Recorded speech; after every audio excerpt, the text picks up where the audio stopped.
So what is electronegativity? Electronegativity is the ability of atom to attract shared pair of electrons towards itself in a molecule. मतलब क्या है, देखें, हमारे पास oxygen atom है और इस ऑक्सीजन एटम को हमने लिंक किया हुआ है हाइड्रोजन एटम से इस तरीके से। अब देखें, ऑक्सीजन एटम का ये वाला इलेक्ट्रॉन और हाइड्रोजन एटम का ये इलेक्ट्रॉन आपस में लिंक्ड हैं, जुड़े हुए एक बॉन्ड से। इस बॉन्ड को हम क्या कहते हैं? This bond is known as covalent bond. ठीक है, कोवेलेंट बॉन्ड के अंदर इलेक्ट्रॉन्स की क्या होती है? शेयरिंग ऑफ इलेक्ट्रॉन होता है, शेयरिंग ऑफ इलेक्ट्रॉन्स। तो हमारे पास हाइड्रोजन और ऑक्सीजन के दरमियान इलेक्ट्रॉन्स शेयर्ड है और क्या बन गया? ये किसका फार्मूला है? This is known as water, H2O। अब ऑक्सीजन की वो सलाहियत जिसमें ऑक्सीजन एटम क्या करे? हाइड्रोजन के इलेक्ट्रॉन्स को अपनी तरफ अट्रैक्ट करे, वो करेगा क्योंकि ऑक्सीजन जो है वो ज़्यादा इलेक्ट्रॉन लविंग स्पीशीज़ है। मैंने आपको देखो समझाया था। हमेशा याद रख लें कि मेटल्स जितने भी होते हैं, मेटल्स जैसे आपके पास फर्स्ट है ग्रुप के एलिमेंट जितने भी हैं, ठीक है, हाइड्रोजन तो आप एक्सेप्शनल केस है, लेकिन आप लिथियम से लगाएं, लिथियम, सोडियम, पोटेशियम, ये फर्स्ट ए ग्रुप के एलिमेंट है।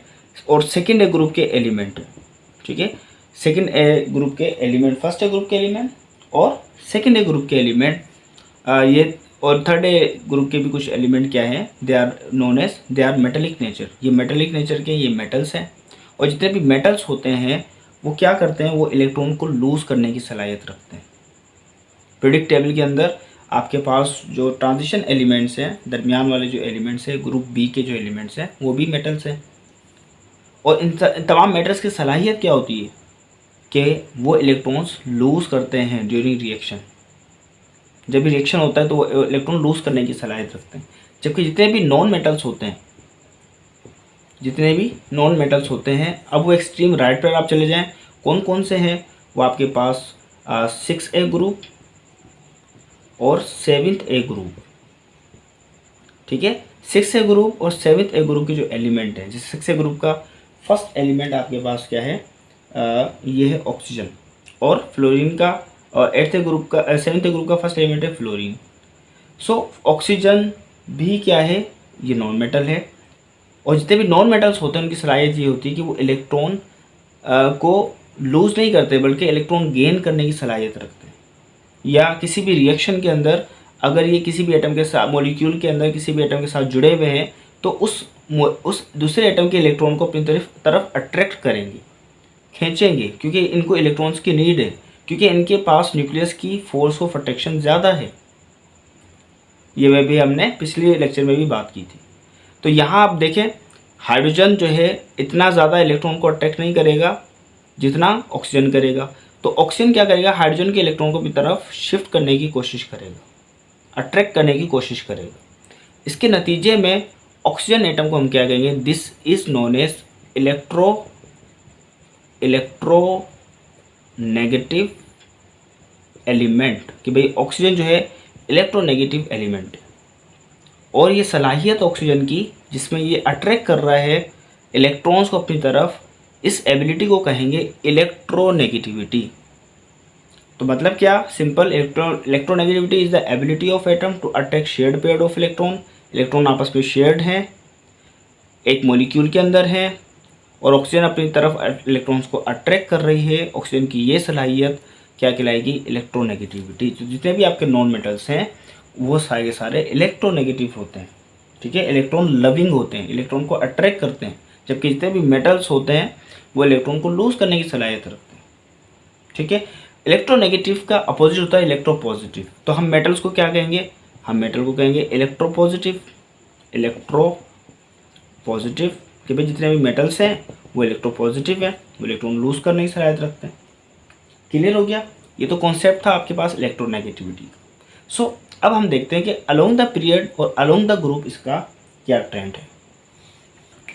सो इन पीरियड इसका क्या ट्रेंड होगा? It increase from left to right due to increase in nuclear charge. Electronegativity increase हो जाएगी लेफ़्ट टू राइट, यानी अलोंग द पीरियड ये इंक्रीज़ हो जाएगी क्योंकि न्यूक्लियर का चार्ज जो है वो इंक्रीज़ हो रहा है।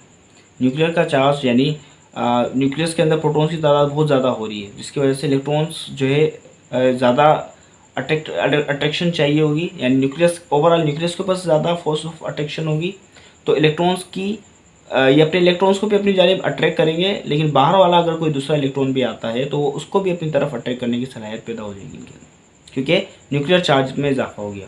जबकि ग्रुप के अंदर क्या हो रहा है कि चूँकि एटम का साइज़ इंक्रीज़ है, तो पहले ही आपके पास जो न्यूक्लियर का जो चार्ज था वो डिस्ट्रीब्यूट हो गया, ठीक है, शेल्स के अंदर, क्योंकि एटम का साइज़ बड़ा है। तो फिर आपके पास फ्रॉम टॉप टू बॉटम क्या हो जाएगी, इलेक्ट्रोनेगेटिव वैल्यू डिक्रीज़ हो जाएगी, क्योंकि न्यूक्लियर चार्ज जो है वो डिस्ट्रीब्यूट हो गया। ठीक है, क्लियर हो गया आपको कॉन्सेप्ट। अब देखें बुक के अंदर कि इलेक्ट्रोनेगेटिव वैल्यूज़ जो है वो दी हुई हैं along the period along the group. Lithium की 1.0, बेरियम की 1.6, बोरॉन की 2.0।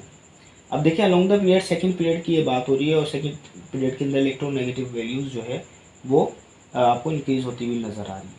सबसे ज़्यादा इलेक्ट्रोनेगेटिव वैल्यू होती है फ्लोरीन की, जो है 4.0। जबकि अलोंग द ग्रुप देखें आप तो 7th ए ग्रुप की यहाँ बात हो रही है, फ्लोरीन, क्लोरीन, ब्रोमीन, आयोडीन, और फ्लोरीन की 4.0 है, क्लोरीन की 3.2 है, ब्रोमीन की 3.0 है, और आयोडीन की 2.7 है। तो this is the trend in period and the group of electronegativity. I hope कि आपको क्लियर हो गया होगा। कॉन्सेप्ट आसान कॉन्सेप्ट है, बिल्कुल इजी है। बस इस पे अंदर इस चैप्टर में हमने ये जो आखिरी जो ये बात थी, प्रियोडिसिटी ऑफ प्रॉपर्टीज़, यानी एलिमेंट्स की जो पीरियोडिक टेबल के अंदर जो प्रॉपर्टीज़ हैं along the period along the group क्या हो रही हैं, ये आपको जो है वो याद रखनी है। ये आगे फर्स्ट ईयर में भी आपके और इंटर लेवल पर भी, और आगे हायर स्टडीज़ के अंदर भी आपको ये बहुत ज़्यादा काम आएगी। यहाँ पे हमारा ये चैप्टर एंड हो गया। तो किसी कोई बात हो इस चैप्टर से रिलेटेड, कोई ऐसी कोई टॉपिक जो आप समझते हैं कि आपको नहीं क्लियर हुआ, वो ज़रूर कमेंट बॉक्स में पूछें, हम उसके ऊपर एक अलग वीडियो रिकॉर्ड कर देंगे। Thank you. Like the video and जितना हो सके इस चैनल को सब्सक्राइब करें, शेयर करें, और जितने भी ऐसे स्टूडेंट्स जो एकेडमी ज्वाइन नहीं कर सकते, तो वहाँ आप ये चैनल की लिंक उनको ज़रूर दें ताकि वो भी इस्तेफ़ादा हासिल कर सकें। शुक्रिया।